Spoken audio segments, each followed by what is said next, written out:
Like Jan Brady, the Konica II rangefinder is often overshadowed by its siblings, the Konica I and the Konica III.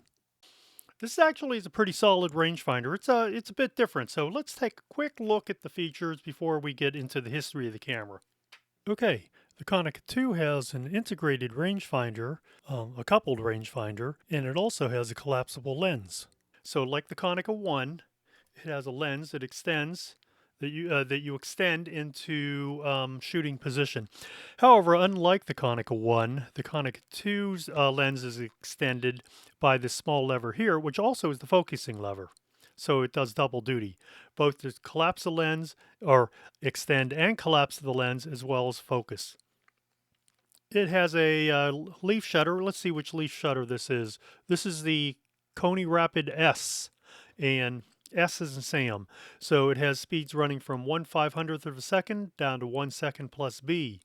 It also has a flash synchronization post. This small dial here is either to set the shutter when it's at B to either true B or T. T is time, so how T works on a shutter speed dial is you press once to release the shutter and a second time to close it. Looking at the top deck of the camera, you'll see the moniker Konica II, and you have, of course, your shutter release. This is a little film minder dial to remind you what type of film is loaded in the camera, and here's your frame counter. Unlike the Konica I, this is a slightly more advanced camera, and this has an accessory shoe. Of course, it's not a hot shoe because at that time there were no electronic flashes.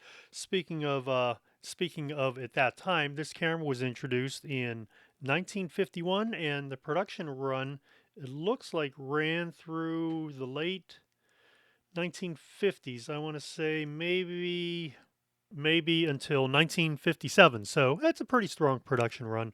Like the Konica I that preceded it and the Konica III that followed it, there were variations of this model. This was the original model, and in fact, you can see. No, wait, not on this camera. I'm sorry, I was thinking of the Konica I. Some of the cameras are actually marked as made in occupied Japan. This one I'm not positive about. I don't see that same imprinting, and it's not marked here on the bottom. It just says, on the bottom, it just simply says made in Japan. Speaking of the bottom, here's your rewind button. This is a press and hold rewind button. So when it's time to rewind the film, you press this button like so with your index finger, and you manually rewind. So actually, you'll probably use your thumb because it's fairly tightly sprung. It's not. Some of these are more lightly sprung. This one you have to give a firm push, and you would then. Let me see if you can. Well, we'll take a look at that in a bit.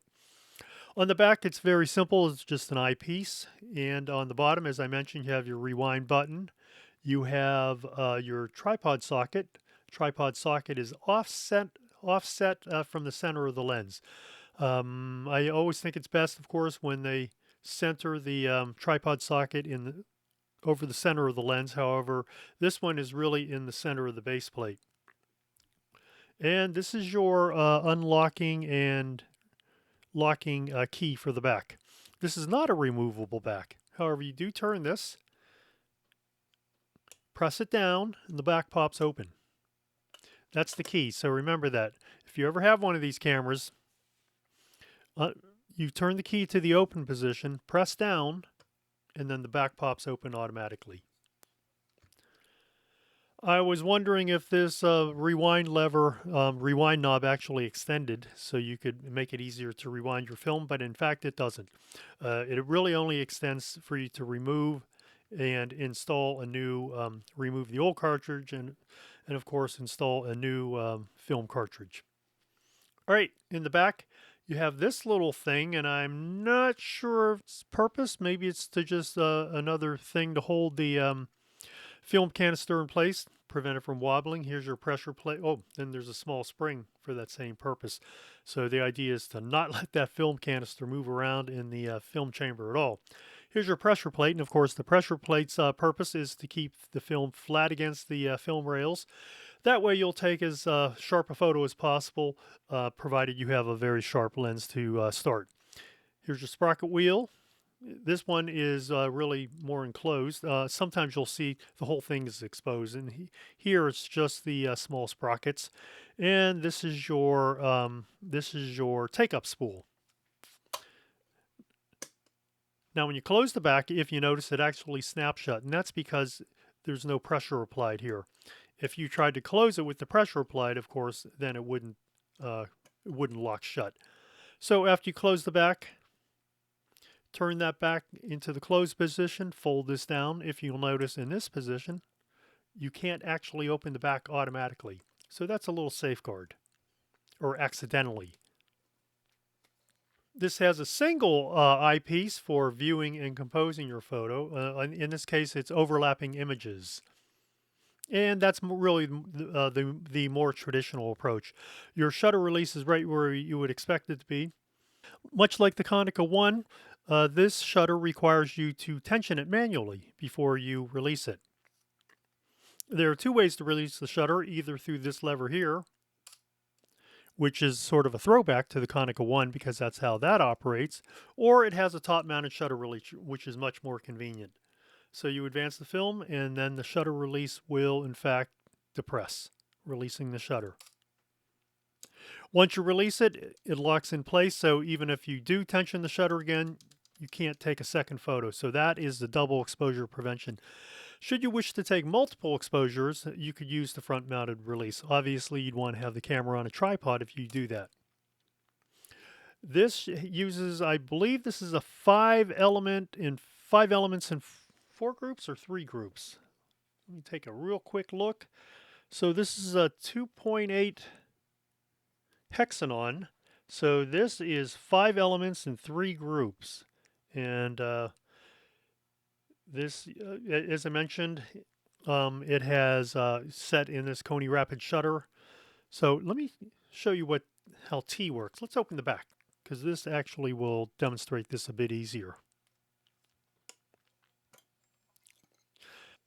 So how B works is, I'm going to demonstrate the difference between B and T. So how B works is, when you set the shutter speed selector on B and depress the shutter release, the shutter stays open as long as you have your finger down on that release. Once you release the once you lift your finger off the shutter release, the shutter closes, like so. With T, things are a bit different.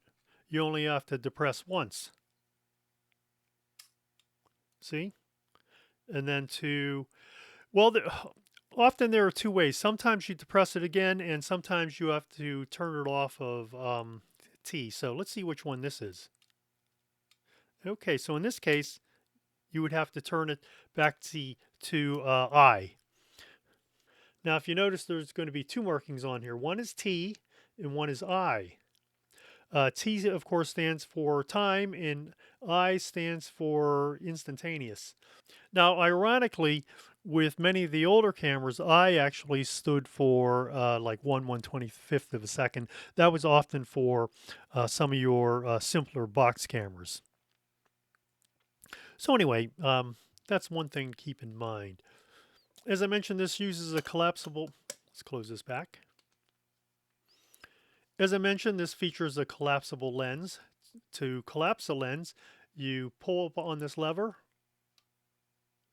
and continue rotating it until the lens is collapsed well as far as it can go to the body. If you notice, it doesn't go completely flush because this is a fairly substantial lens and shutter assembly. Let's extend the lens again. If you just do it in one smooth motion, it's very simple. Once extended, you'll notice that this actually has a stopping point where it can't go any further. It's not possible to take this lever and just keep pushing it until the lens collapses. Remember, you always have to lift up on this collar before you can collapse the lens. What's unique about this shutter, as well as those that are on the Konica I and III, is that it uses 6 blades. And I've never been able to figure out why it uses 6 blades. It uses 5 blades in uses 6 blade in a 5 blade pattern, and 1 blade is actually a double. I'm never really understood why the need for having that sixth blade. I just don't know. I don't know that anybody I've ever read where anybody was able to answer that either. I don't have the Konica 1 or the 3 handy, but let's take a look and see what this camera weighs. All right, 1 pound. I think we could say that's 1 pound, 8 ounces, especially if you were to load that with a spool of film. And I can tell you from experience that it is significantly lighter than the Konica 3. I don't know how much lighter, but it is lighter in weight. I don't know how much different it is from the Konica 1. If I find it, I'll weigh it and I'll throw it up on screen, either here. No, let's throw it up on screen here. We'll put what the weight of the Konica 1 is. This actually is, I find this to be a rather handsome camera. The Konica 1, by contrast, looks rather primitive. This actually is pretty well outfitted. The Konica 3 is always known as really more or less as the premier model, or the I don't know if you could call it the flagship model, but it certainly is better finished overall. And it's just more of an advanced camera. But however, this is really quite an excellent camera. I don't think you could find any fault with it.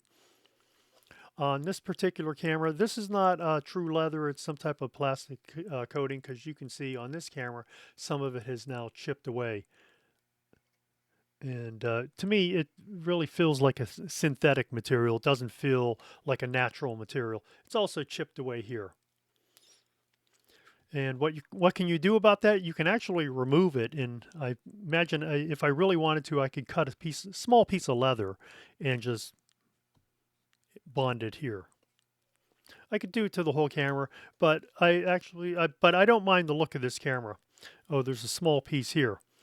So it is starting to lose a little bit more and more. 24 by 36, is that a standard 35 millimeter frame? Yes, it is, right? 24 by 36. Now, the shutter speed selector dial does not have detentes or click stops. So really, you just have to be careful, or just take reasonable amount of care when selecting your shutter speeds. I don't know that you can select intermediate speeds. I just don't believe so. Your aperture selector. So to change your aperture, which you can view from the top of the camera, there's a small little lever here, a little tab that extends. And you can see how you can easily change your aperture while looking at the top of the camera. However, it's not overly helpful because you still have to tilt the camera forward in order to see your shutter speeds. There are no markings on the outer barrel here, or actually on the face of the shutter speed dial. Sometimes there are where the apertures are duplicated, but not with this camera. This is a fairly easy camera to hold. Keep in mind it does have tab focusing, so depending on how you feel about tab focusing, you'll either enjoy using it or you won't enjoy using it. I'm not a particular fan of a focusing tab. I really prefer a focusing ring. However, there are instances in which you don't have a choice, and this is one of them. Also, the many Retina cameras, many of those also used a focusing lever rather than a focusing ring on the lens.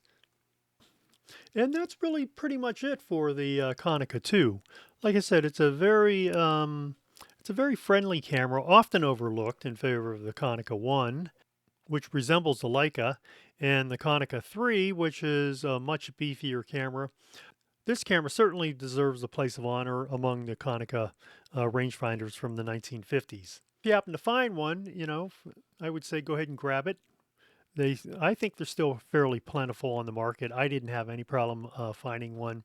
It was just a matter of deciding when to go out and get one. I think I bought this camera, I want to say, maybe mid 2000s, maybe 2005, 2006, and it's a nice little camera. Great lens.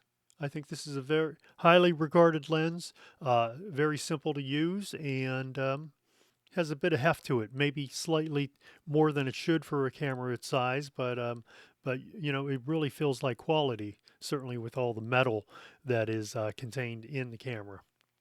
So I hope you enjoyed this video, and if you'd like me to take a look at another camera, please let me know in the comments below. Or you can send me an email at contact@camera-talk.net. And as always, keep on taking photographs.